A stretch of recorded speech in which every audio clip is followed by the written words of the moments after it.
আজকে বানাবো মাটন রেজালা। তার জন্য এখানে ধুয়ে পরিষ্কার করে জল ঝরিয়ে রাখা মাটন নিয়ে নিয়েছি।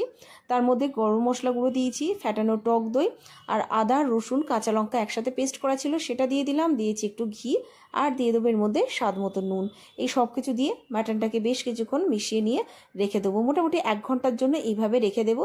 তার মাঝখানে কয়েকটি প্রসেস আছে, তার জন্য গ্যাসেতে এখানে একটা ছোট্ট প্যান বসিয়েছি, দিয়েছি দারচিনি, জায়ফল, গোলমরিচ, দিয়েছি এর মধ্যে লবঙ্গ, বড় এলাচ আর দিয়েছি স্টার আনিস আর এদিকে জয়িত্রী।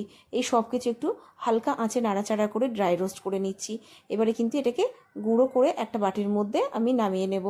আরও একটা প্রসেস আছে, এখানে আমি একটা ছোট পাত্র বসিয়েছি যার মধ্যে জল আছে। জলটা গরম হওয়ার সাথে সাথে দিয়েছি এর মধ্যে বেশ কিছুটা পেঁয়াজ কুচি।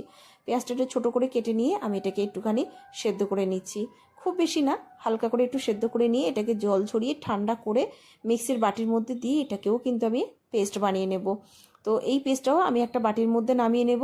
আরও তারও আগে কিন্তু একটা বাটির মধ্যে আমি অল্প একটু জলের মধ্যে দিয়েছি এর মধ্যে আমন্ড, এলাচ, দিয়েছি সাদা তিল আর মেলান সিড, একটু ভিজিয়ে রেখেছিলাম বেশ কিছুক্ষণ, তো সেটাই দেখো একটা পেস্ট বানিয়ে নিয়েছি। এবার যাব মেন রান্নাতে।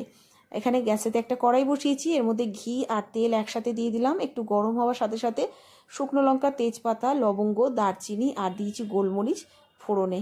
এটাকে একটু ভাজা ভাজা হয়ে গেলে সেদ্ধ করে পেস্ট করে রাখা পেঁয়াজটাও আমি এর মধ্যে দিয়ে দেবো।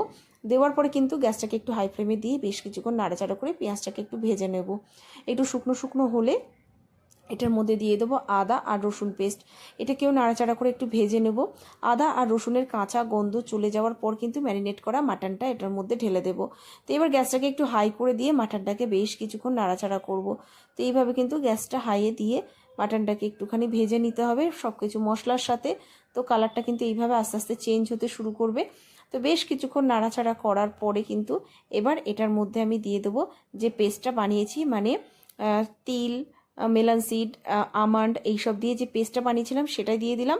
আর সামান্য একটু দুধ আমি এখানে অ্যাড করে দিলাম। দেওয়ার পরে কিন্তু এটাকে আবারও গ্যাসটাকে একটু হাই করে দিয়ে আমি আবার একটুখানি নাড়াচাড়া করব, মানে একটু কষিয়ে নেব মাংসটা।